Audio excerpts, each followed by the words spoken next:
So understanding the investment on the front end, I think, is vital in order for a successful channel to really happen, and understanding why you're doing it. And if you're looking to make money, which again is fifth on my list of priorities, then that gets even more intense.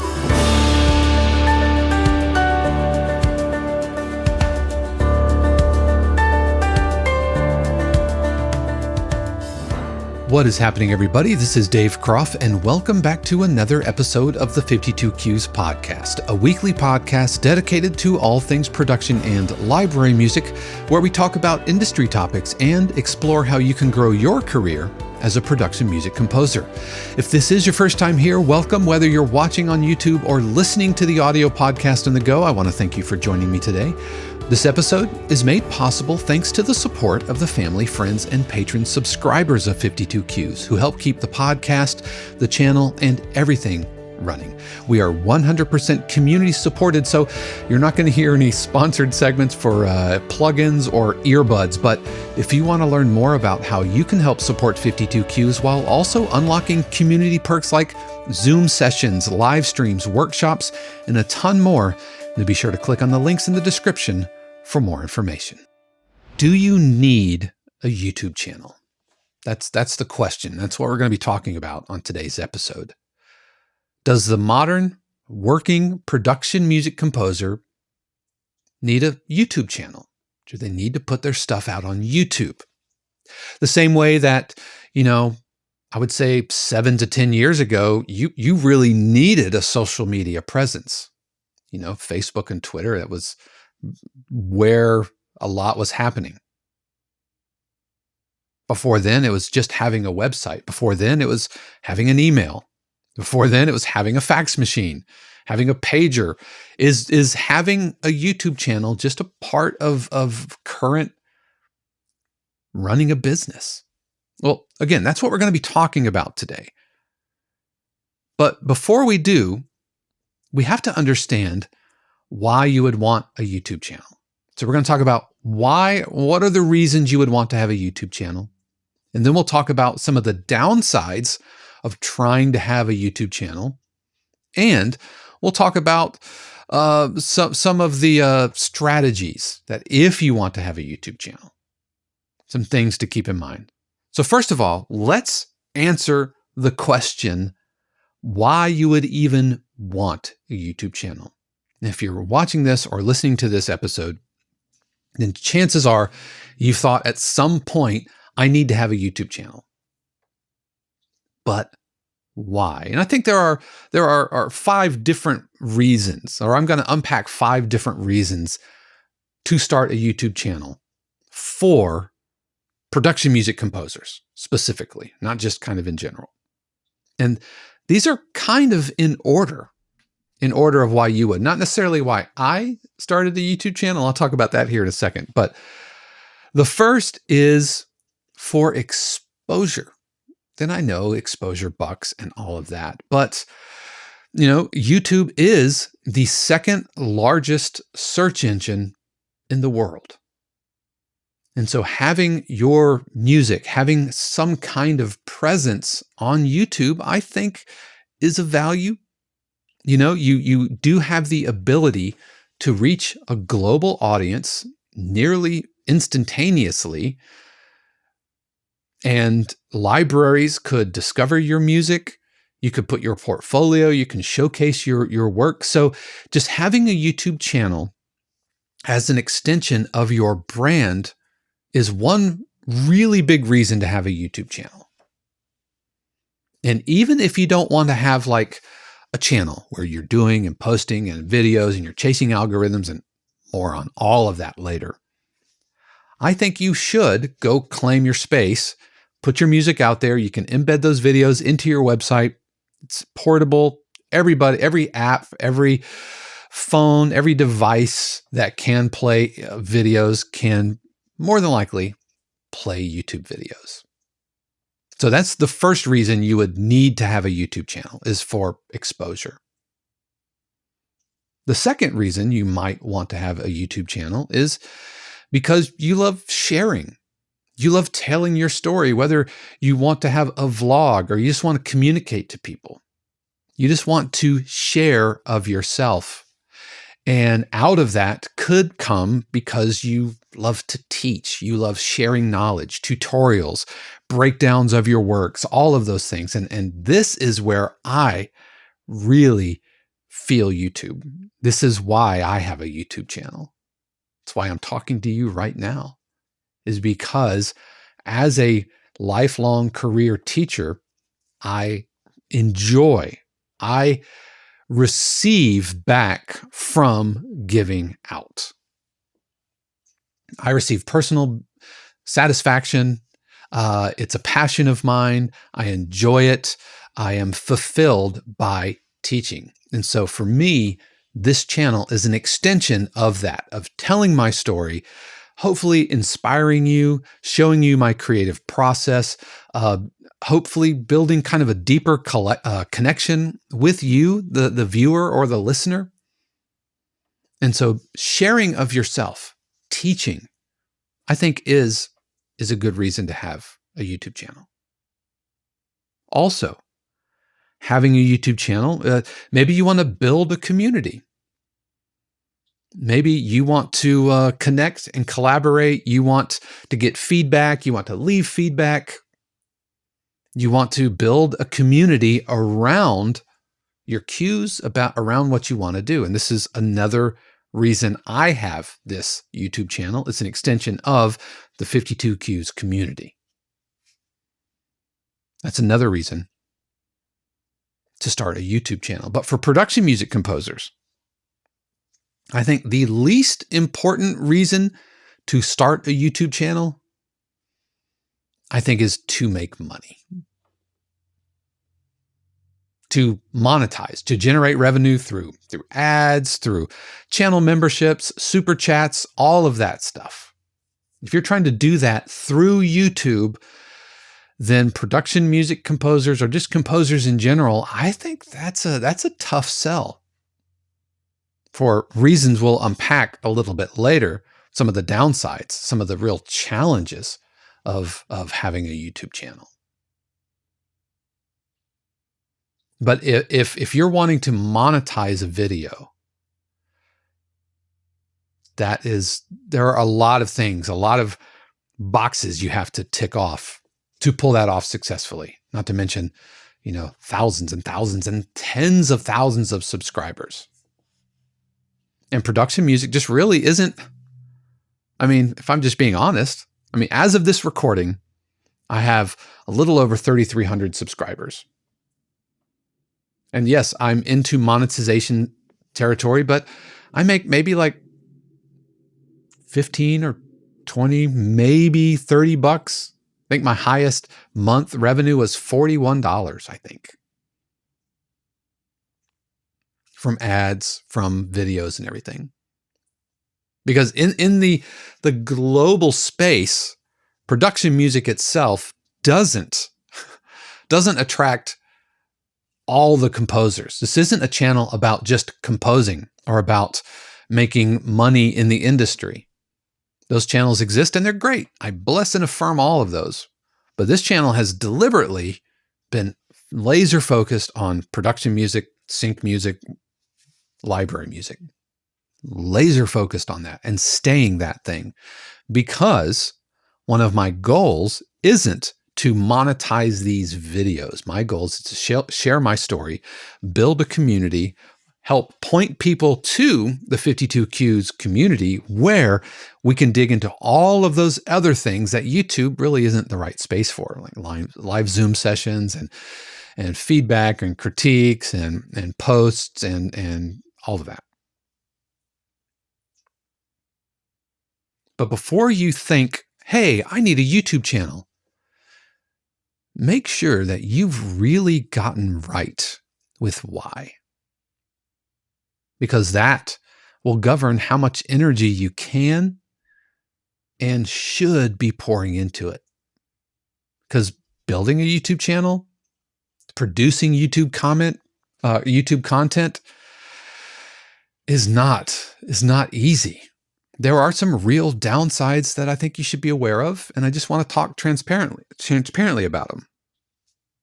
And if your goal is to reach as many people and build subscribers and all of that, then there are some things that you should be prepared for. First of all, having an ongoing YouTube channel is a big investment of time and money. Managing a channel, editing videos, engaging with subscribers, answering comments, posting posting regularly, doing shorts, moderating comments. Not to mention there's a learning curve, learning about the algorithm, learning how to run, Final Cut Pro or Adobe Premiere, learning about lighting, learning about strategies, video editing, Photoshop, learning, making thumbnails. And all of this costs money. The lighting costs money. The nice camera costs money. Adobe subscription costs money. It's an investment. It's an investment of posting every single week. It's an investment building your subscribers, reaching out constantly. And it has a real potential for burnout. And if you don't know why you're doing it, and if the why you're doing it is, if it's out of something like vanity, you might say exposure, but what it really is that you're doing it because you like the little dopamine hit of feeling validated when somebody comments on something or somebody likes it or you get a new subscriber. And I check my subscribers, and when my subscriber number goes up, I'm like, oh yeah, it feels good. It feels like somebody out there resonates with what you are saying, and that makes you feel good about yourself. There's no shame in that. No, that's the entire MO of social media. And YouTube is ultimately media based on a social construct. Normies like me and you making content that isn't being gate kept by decision makers in a studio or a record label or whatever. But you're doing it yourself so much, and it can really be a time suck. And so if it's vanity, then you won't be able to sustain that for long. You won't. So understanding the investment on the front end, I think, is vital in order for a successful channel to really happen, and understanding why you're doing it. And if you're looking to make money, which again is fifth on my list of priorities, then that gets even more intense. Another downside beyond just the investment of time and energy and money is putting yourself out there. It's all out there in the public, and the internet is forever. And so you put your thoughts out into the universe, and negative comments, criticism, and people can be really brutal under the anonymity of the internet, and not really think about, hey, what I'm about to say is to another human being with feelings and with their own journey and their own paths and their own insecurities and hangups. And something just happens on the internet, especially social media, where people will just fire things off into a comment thread that they would never in a million years say to another human being to their face. And that can be tough. There are still comments that I've gotten either via YouTube channel or on Instagram or something that still kind of stick to me. Negative comment from just one person, and it still stick. Now I'm, whatever, thick skin and all of that, but I haven't forgotten about it. And putting yourself out there for the public to see, there's a level of privacy that you give up as well, and that's something we have to understand and get right with. Putting my cues out there during my year of taxi experiment in the first 3 months of this year realizing that there were other libraries listening to my music. I know for a fact that libraries and publishers have subscribed to this channel, and they follow the channel, and they're friends of the channel and all. I've had them on the show before. But there are also other libraries who I know catch wind of it. Maybe it shows up in their recommendation feed or something, and they're hearing me talk about the industry, talk about them, or talk about things that, you know, I wished was different. And yeah, could ruffle some feathers for sure. And you're out there. And so now I'm no longer Dave the composer showing up across their inbox if I'm pitching my cues. Now I'm Dave, that guy from YouTube who had this to say about me or the industry, or this is what he thinks. You know, you all know I live in Orlando, or maybe you don't. I live in Orlando. I think I've talked about that before. And so you can reduce some of your privacy. So it's all out there, and the internet is forever. Another thing to keep in mind, if you're putting your stuff out on YouTube and maybe it's not been published and you put it out there and then maybe something gets signed that then gets registered with Content ID, that can create issues. And I run into this almost on a daily basis. Now, it doesn't create any copyright strikes, but what it does do is demonetize my videos. And if one of the reasons I have a YouTube channel is to make money off of the ads and the revenue that YouTube brings in, then posting one of my cues that I wrote, and then a year later it gets signed and registered with a publisher who puts it into their Content ID system, and now it gets demonetized, that's an issue. Now, because making money off of the YouTube channel itself isn't that big of a deal for me, it's no problem. But yeah, like right now, I think I have like 45 or 50 notifications, revenue sharing. You know, this video is sharing revenue with the copyright holder, blah, blah, blah, because it's all production and library music. And so it's all good. I have no problem with them taking the revenue from a video that I did a year or 2 years ago about hard drives or about headphones or whatever. It's totally fine. Because the least important part of this for me is actually making money from the videos themselves. I've also run into some copyright claims from featured community members. You know, featuring a cue from a member of the community, playing it on the podcast. That cue from the member goes and gets published, and then it gets registered with Content ID. And then I get a copyright notice, which again, totally fine. Cost of doing business on YouTube using somebody else's music or my music that's going to get registered somewhere else, which is fine. Another downside to having a YouTube channel is at the end of the day, it's not your space. YouTube, although it's my channel, I don't control what happens to it. YouTube can change their policies. You know, if YouTube goes down, if they decide all of a sudden, you know what? Anybody named Dave, we're not going to have on the platform.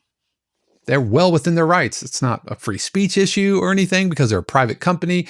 And my signing up for having a YouTube channel, agreeing to their terms of service means that they can pretty much do whatever they want with their own platform. You know, it's the term for this from history is sharecropping. And that's what we're all doing here. We are digital sharecroppers. And if you're not familiar with that term, it's basically, you know, a company or a person owns the land, but that person doesn't do anything with the land. Instead, they will allow somebody, a farmer, to come onto their land and raise the crops and do all of that stuff and essentially split the profits. But at the end of the day, whoever owns the land calls the shots. And they could say, you know what? We're not gonna have farms on here anymore. We're gonna have office buildings. And so, sorry, farm, go away. That's what we're doing. This is digital sharecropping. It's one of the big reasons 52Q's community moved off of Facebook, because Facebook controlled everything, controlled how many people saw the posts, it controlled where it showed up, not to mention all the ad spam and everything else, and scraping your data and privacy concerns. And so we moved on to another platform, and that platform itself is a service that 52Qs as a company subscribes to, but they don't own the community. Facebook owned, at the end of the day, the 52Qs group. Mighty Networks can't claim ownership over the group. Now, they can change their policies. So, I mean, the only way around this is to build your own software from scratch, and that's not necessarily untenable. But Mighty Networks isn't a social network looking to get people to stay on Mighty Networks. Facebook is a social network looking to keep people on Facebook so that Facebook can sell ads. Mighty Networks doesn't have any of that. I, as a business owner, subscribe to Mighty Networks, and then I control every aspect of my community. That makes sense. So you're digitally sharecropping. And if you are wanting to have your videos seen by more people, if you're wanting to do all the things that YouTube wants you to do, then you end up chasing the algorithm. You end up making sure that your thumbnails are placed properly and you're using right SEO keywords so that more people will show up in their feeds, in their recommendations. The more people that click, like, and subscribe, it will show up to more people. By the way, that's how that works. Have you ever wondered why so many YouTubers are all saying like, subscribe and like and share? That's because that feeds that algorithm. So the more people thumbs up this video, the more the algorithm will say, hey, people are really liking this video, so we're going to show it to more people so it can get more thumbs up, so they can show it to more people, all so that ultimately YouTube can show you more ads. I mean, let's not mince words here. That's what's happening. And so you're chasing that algorithms, and it can change on a whim, and it does change on a whim. Just within the last 3 years, it used to be view counts. How many people actually clicked on the video? Then it was subscribers. How many subscribers do you have? And even to this day, subscriber count is a metric that YouTube uses pretty seriously. It's how they decide when to monetize. You have to have 1,000 subscribers and 4,000 watch hours. Well, that's where it was when this channel got monetized. And what monetization means is I reach a threshold beyond which YouTube will allow me to join what's called the partner program, YouTube partner program, so that I can make money off of the ads that they're showing before and during the videos. By the way, I personally hate mid-roll videos.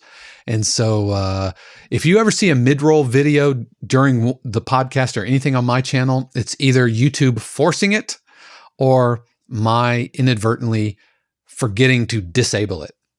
But I make every effort to disable mid-roll ads. I hate them. There are some channels that are really brutal about it, and I just sit there, watch, and I'm just staring for the skip button, I guess. But yeah, I'd rather have unskippable ads at the beginning than skippable ads in the middle. And some of them are really bad. Anyway. And so those algorithms can change. Now it's about watch out, like how long are people watching your videos? Engagement. You know, are they watching for 10 seconds and moving off? Or are they watching for 8, 9, 10, 15 minutes? And so everybody chasing the algorithm kind of starts shifting their videos to match. And that's not really how I want to do things, because I'm not chasing the algorithm for money making. I'm not looking to monetize necessarily.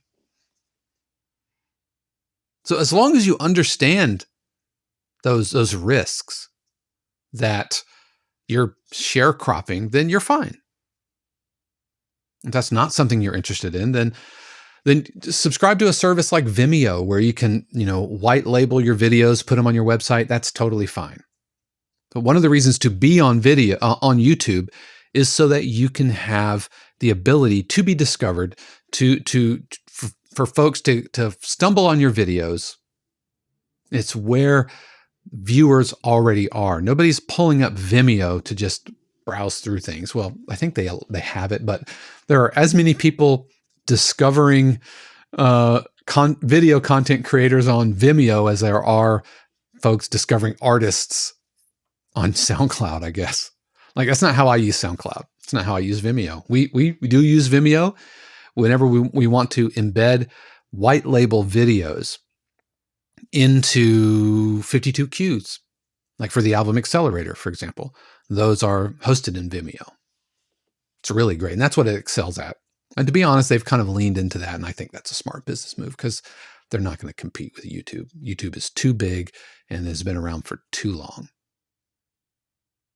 And then finally, the last downside I think you need to get right with if you're looking to start a YouTube channel is just, wow, there are so many content creators out there, so many videos, so many YouTubers.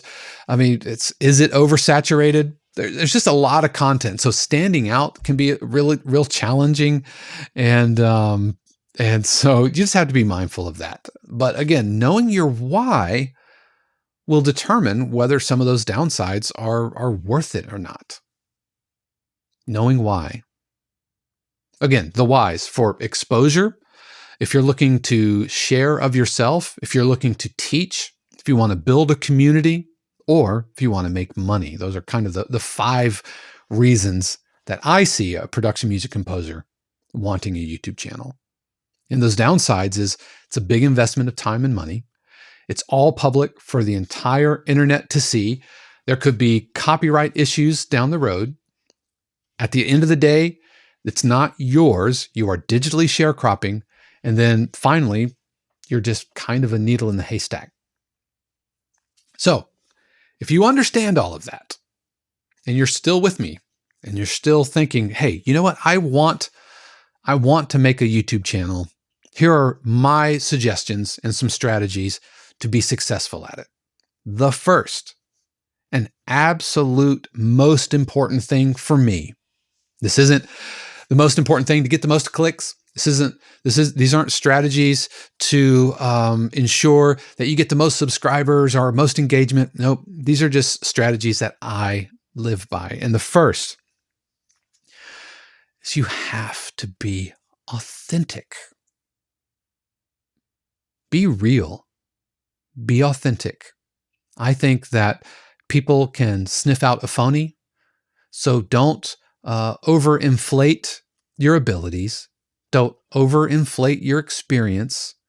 Don't try to make yourself more important. Just be you. Share your story. That's what people are subscribing to. I want to believe, and I need to believe, that folks who subscribe to this channel, who watch me, who join the community, I mean, they believe in what we're doing here. And I hope that there is a level of trust between me and you. That on some level you trust, whether it's my experience or my education or whatever. Or you like beards, I don't know. That you just trust me. And I don't take that lightly at all. But you have to be authentic, because if you're making videos out of your inauthentic self, then that is not sustainable at all. And I think people are going to suss it out. I mean, you could probably think of YouTubers you've seen before, and it might be highly polished, but like they're just, I'm not sure they're really walking the walk. Meanwhile, you think of YouTubers who are incredibly authentic And it endears trust. Like I'm thinking of, Anthony Clint Jr., John Mayer, Venus Theory. These are really super authentic people that you are drawn to. So that would be my first suggestion. Don't try to be something you're not. Be who you are. Be proud of who you are. Be true about who you are. And then just go from there. I believe that everybody has value and everybody has a story to tell. So tell your story. You don't need to tell somebody else's story. Just be real, be transparent, ask for feedback, respond to comments, all of those things, but be authentic. That's the first thing. The second thing is always, whenever you sit down to watch a video or make a video, always have something to say. Always have something to say. Plan your videos. If you need an outline, if you need to think through it, whatever. But what you can't really do is just wing it. You might be able to wing 1 or 2 videos, but again, if we're thinking kind of long term and wanting to build our audience and all of that, then you got to do a little bit of prep work. Like even for this very video, I have a whole page of notes, an outline that I've already talked through, thought through, made notes, edited some things. Don't need this. Let's talk about this. Let's group these things. Yep. I plan every single one of these podcast episodes. I plan my interviews. Before I sit down for an interview, I will brainstorm questions. Sometimes I'll even send those questions off ahead of time. We'll go back and forth. But what I don't do is just flip on the camera and then just start talking. Well, I don't do that every time. If you want that experience, then the moto vlog, which is still a thing. It's just been so hot riding in Florida here in the summer. And it's like, and if it's not like 100 degrees, and then of course I'm wearing a helmet and everything else. Anyway, that's where those moto vlogs have gone. They're still a thing, but that's what I do there. Just ramblings, which is fine.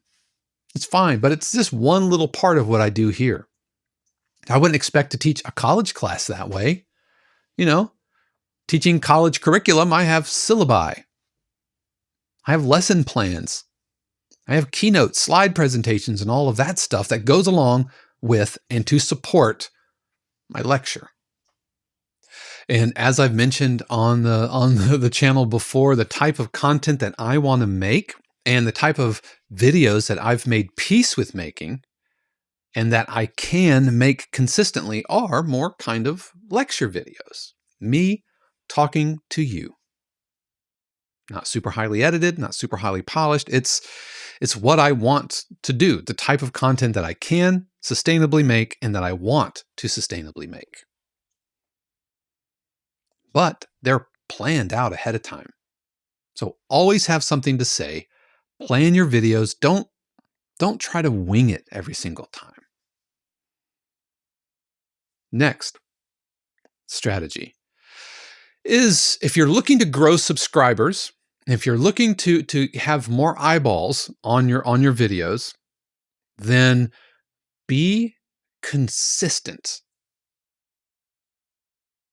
Growing a channel, for whatever reason you want to make it, see earlier, requires consistency. Whether it's once a week, whether it's once a month, once every 2 weeks, that's almost beside the point. But have a schedule and stick to it.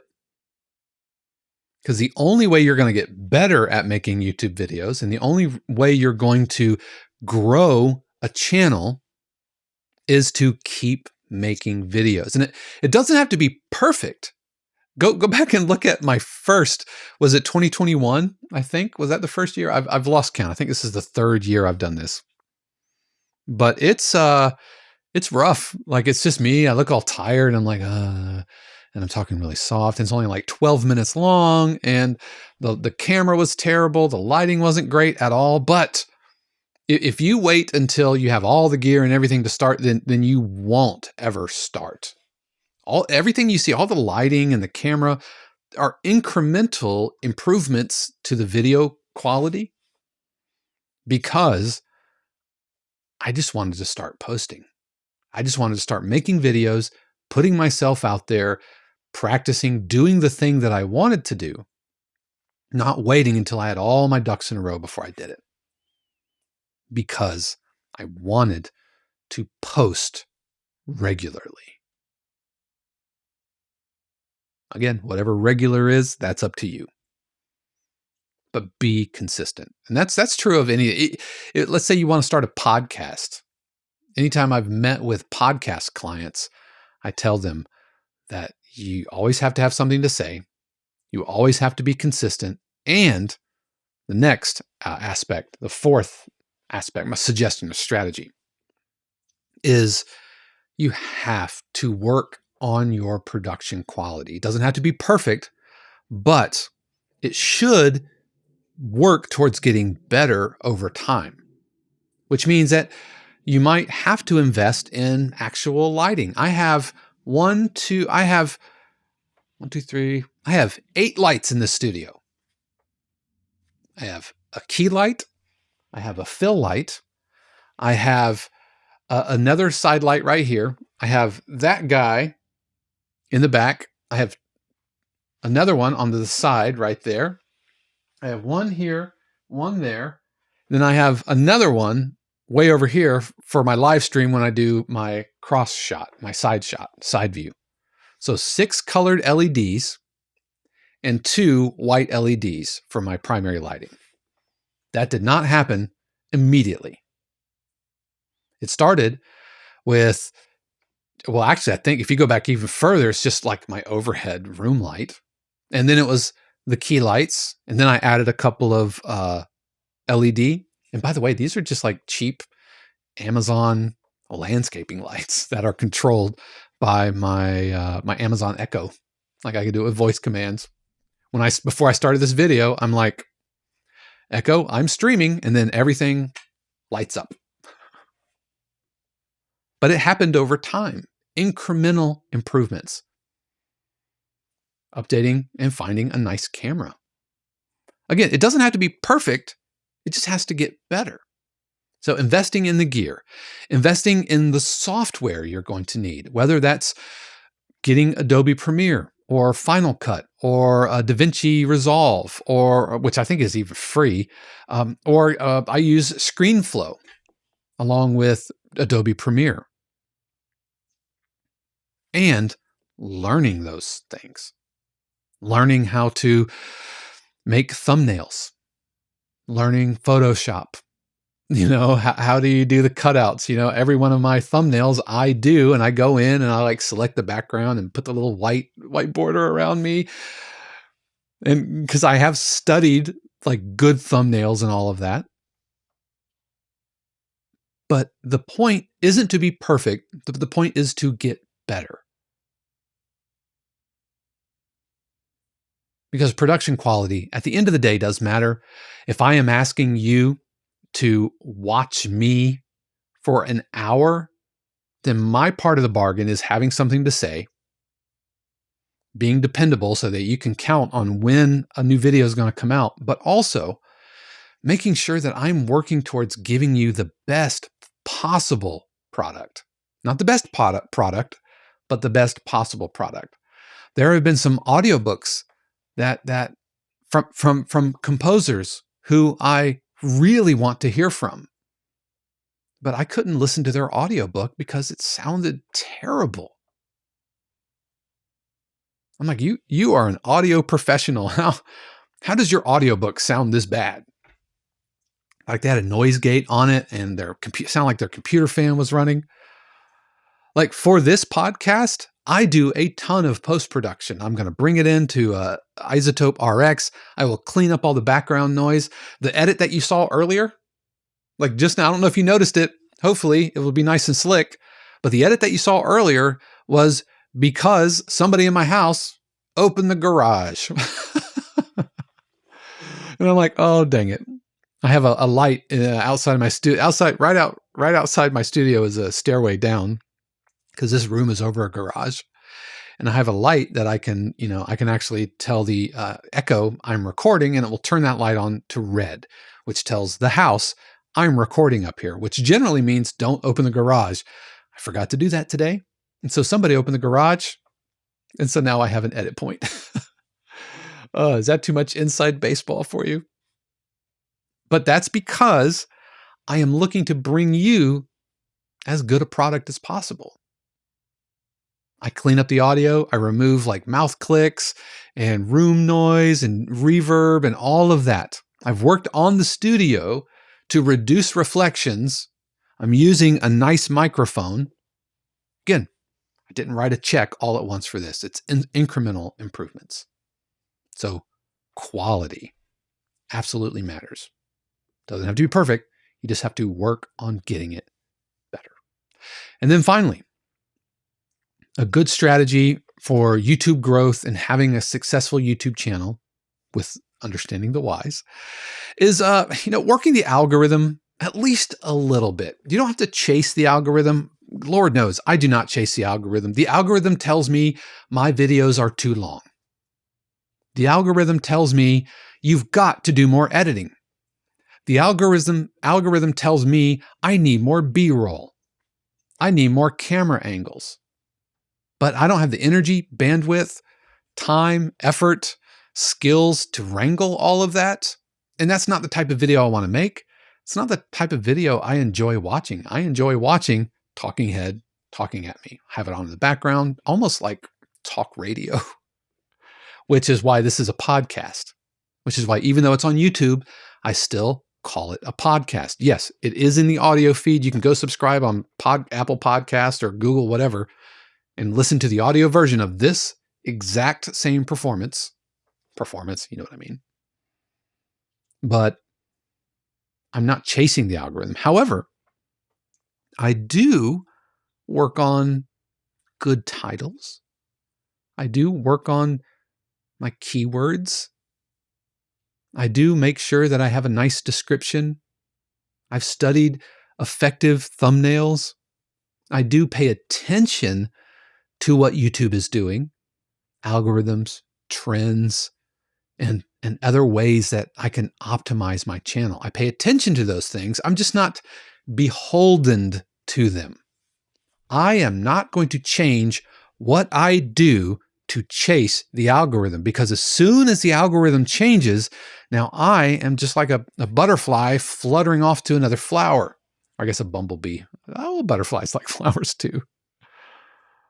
Not to mention, if I am chasing an algorithm and get into doing types of videos that they don't just naturally come out of me anyway, or doing videos that I don't feel super fulfilled doing, I'm feeling good about the subscribers I'm getting. That's fine, but I don't feel good about what I'm actually making. Then that's not sustainable. And then again, the algorithm changes and you're forced to change. And I don't think that's a way to, it's just not a long-term solution.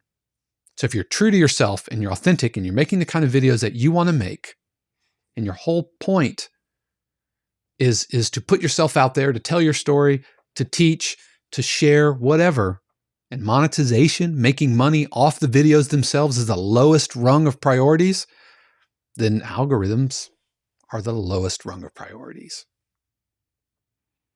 I do have a couple of other bonus strategies if you're looking to really build.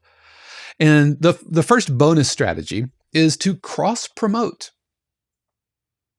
Have folks onto your channel from other channels and be on other channels. One of the reasons that I wanted to have Anthony Clint Jr. on the channel is because he's amazing and I want more people to hear what he has to say. But also, it gives his audience a chance to hear what I have to say. Share on social media. We put the YouTube links in our Instagram feed. I picked up Threads, but I really haven't done anything with it. It's why I enjoy going and hanging out with Eric on the Make Music Income podcast. It's fun. And I'm also able to share our community, talk about 52Qs. And the 52Qs folks go and see what Eric's about over at Make Music Income. Love it. Love it.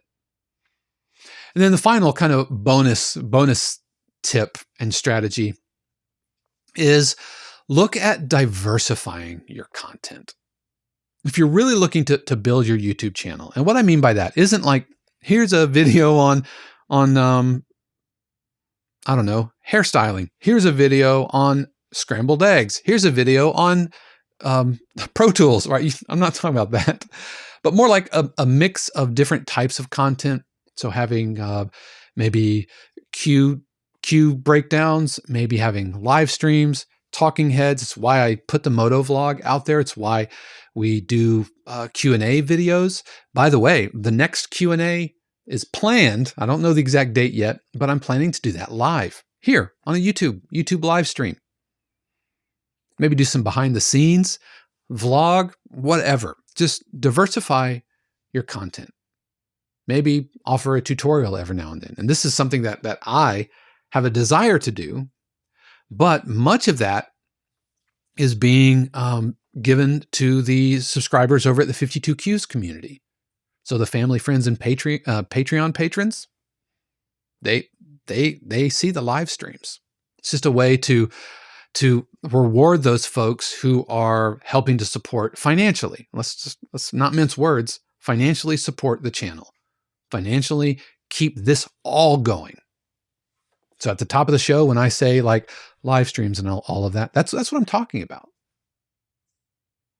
The family subscribers, we connect on Zoom twice a week. We have weekly office hours via Zoom. We have weekly feedback sessions. That's additional type of content that goes beyond necessarily just YouTube. And I know it's a little bit beyond what we're talking about here. But mix things up. Mix things up. What can you add new that doesn't pull you off of your laser focused niche? So my Moto vlog is me talking about the industry just in a setting that's different. Because I want the podcast to be like 45 minutes, an hour of me talking at you. Whereas if I just have a thought, I don't necessarily want a video of just me doing this exact same thing. Instead, I'll go on my motorcycle and talk about it there.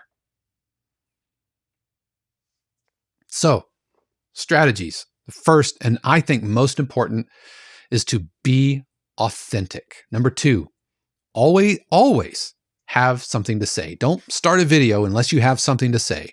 Number 3, be consistent. Number 4, work on improving your production quality, from lights to the camera to the editing and all of that. And then finally, number 5, work the YouTube algorithm just a little bit. Not so much that it pulls you out of your niche, that it pulls you out of what you want to or can sustainably do, but just work the system just a little bit. But those are my thoughts. I would love to hear from you. What are your thoughts? Do you have a YouTube channel? Has it been successful for you? If it has been, how have you found success? Are there any other reasons to have a YouTube channel beyond what I talked about? Are there some other downsides that maybe I didn't go into? Some things, some pitfalls that you've run into?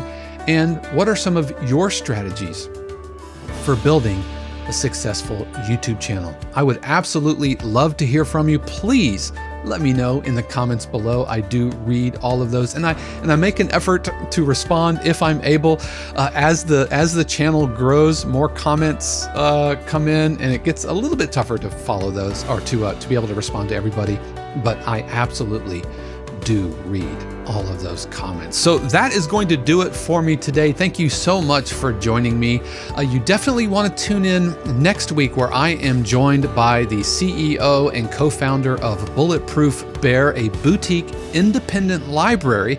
And we're going to be talking about kind of the current state of production music and what it means to be a smaller library amongst a sea of much larger publishing companies. So you don't want to miss that interview with Jason Moss. Of course, a huge word of thanks to the family, friends, and patron subscribers of 52Qs who help keep all of this happening. Please know that without your support, none of this at all would be possible. So thank you very much. So I hope you've had a good week, and please know, friends, that I am pulling for you, and I believe and I trust that the universe has amazing plans just for you. Until next time, peace. The 52Qs podcast is copyright 2023 818 Studios, all rights reserved. The music played on the podcast is copyright of their respective owners and is used with permission and for educational purposes only. For more information, including joining the community and submitting your cue for consideration on the podcast, head over to 52qs.com.